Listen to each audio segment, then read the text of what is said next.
हैं आनंदमयी और आपने देखना शुरू कर दिया है प्रेस बिहार। बिहार के नए डीजीपी विनय कुमार के बारे में मीडिया में कई तरह की खबरें चल रही हैं। उनकी ईमानदारी के किस्से का तो हर कोई गुणगान कर रहा है, लेकिन ज्यादातर लोगों को मालूम नहीं होगा कि कम बोलने वाले विनय कुमार की कलम जब बोलती है तो अच्छों के पसीने छुटा देती है। विनय कुमार बिहार के जिन जिन जिलों के एसपी रहे हैं, वहां के थाना प्रभारी, इंस्पेक्टर और डीएसपी के नींद 24 घंटे गायब रहा करती थी। विनय कुमार के साथ काम करने वाले पुलिस अधिकारी की माने तो बिहार को काफी दिनों के बाद एक ईमानदार और एक संवेदनशील डीजीपी मिला है। घूसखोरी और काम में लापरवाही करने वाले अधिकारी, चाहे वह आईपीएस ही क्यों न हो, अगले 2 साल तक अब उनकी नींद गायब होने वाली है। विनय कुमार घूसखोर पुलिस अधिकारी को निलंबित नहीं करते हैं, बल्कि उनकी कलम बर्खास्तगी के पेपर पर साइन कर देती है। बिहार के नए डीजीपी कैसे काम करेंगे, इसका एक उदाहरण रिटायर्ड डीएसपी भगवान प्रसाद गुप्ता ने न्यूज 18 से बात करते हुए उन्हें बताया। गुप्ता कहते हैं कि साल 2006 में जब मेरी नियुक्ति बेगूसराय के खोदामदपुर प्रखंड के थाना प्रभारी के रूप में हुई थी, इस ब्लॉक के सिरसी गांव में कुछ दिन पहले ही एक नाबालिग लड़की अनवरीन खातून की जान गई थी और यह जान ली गई थी 14 गोली मारकर। घटना में 16 लोगों को नामजद अभियुक्त बनाया गया था। मैं खोदाबंदपुर का थाना प्रभारी बना तो स्थानीय लोगों ने कहा कि इसमें निर्दोष लोगों को फंसाया गया है। मेरी जांच में यह बात सच साबित हुई। लड़की के पिता ने ही 40,000 लेकर लड़की का सौदा कर निर्दोष लोगों पर यह मुकदमा दर्ज करा दिया, क्योंकि एफआईआर दर्ज हो चुका था और डीएसपी ने उस केस को ट्रू कर दिया था।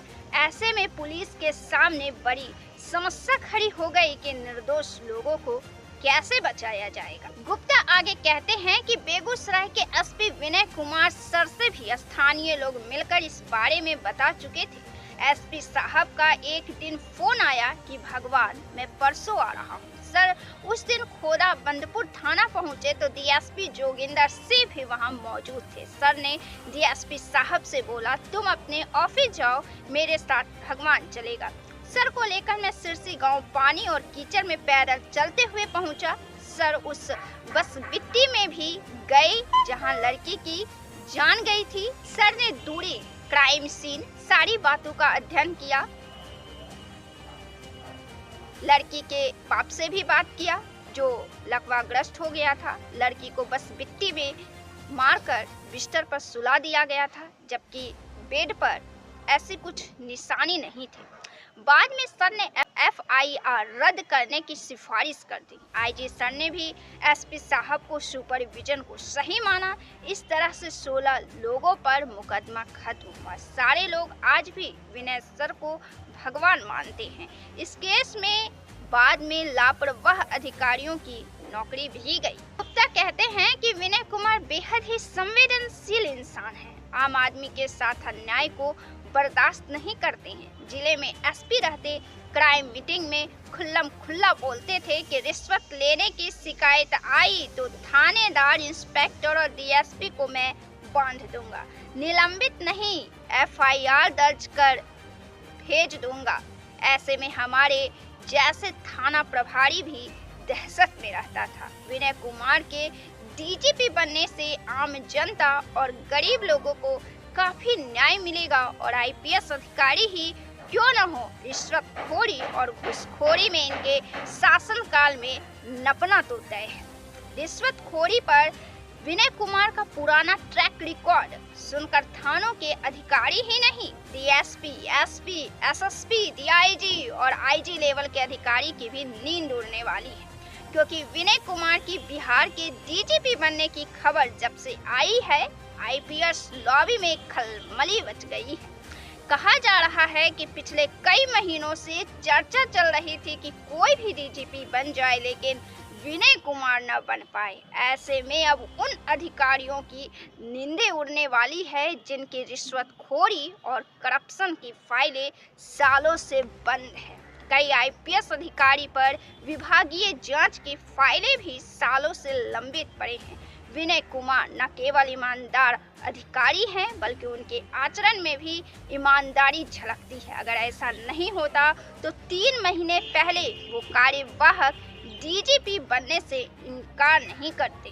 विनय कुमार की चर्चा बिहार के ब्यूरोक्रेसी में सालों से हो रही है। वैशाली जिला के महुआ थाना क्षेत्र के बेलकुंदा रामपुर रानी गांव के रहने वाले विनय कुमार 1991 बैच के आईपीएस अधिकारी हैं। भूमिहर जाति से आने वाले विनय कुमार बेहद शालीन माने जाते हैं। हालांकि 2 साल पहले उनके साथ एक बड़ा हादसा हुआ था। विनय कुमार की पत्नी डेंगू से गुजर गई थी।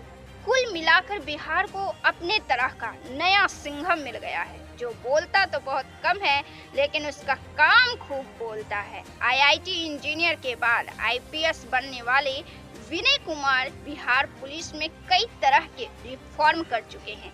कई मौकों पर बिहार के सीएम नीतीश कुमार कह चुके हैं कि विनय बाबू तो इतना काम किए हैं, आगे भी करते रहेंगे। शायद यही वजह है कि विनय कुमार को डीजीपी बनाया गया है।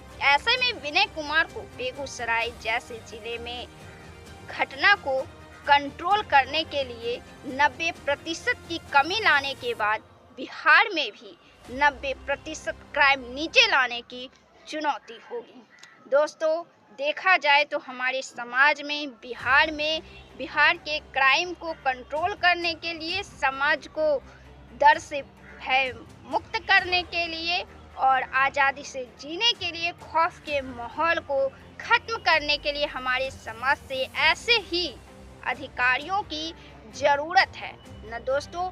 समाज की प्रोन्नति के लिए सरकार के नियमों को, सरकार के योजनाओं को ज़मीन पर लाने के लिए और उसे समाज तक पहुंचाने के लिए, सही सदुपयोग करने के लिए समाज के शिक्षित वर्गों पर यह जिम्मेदारी है कि वह उन्हें समाज के अन्य वर्गों को आगे बढ़ाए, जो जहां है वहीं से अपनी जिम्मेदारी निभाए। और सही मायने में कहा जाए तो बिहार की उन्नति के लिए ऐसे ही अधिकारियों की दोस्तों ज़रूरत है।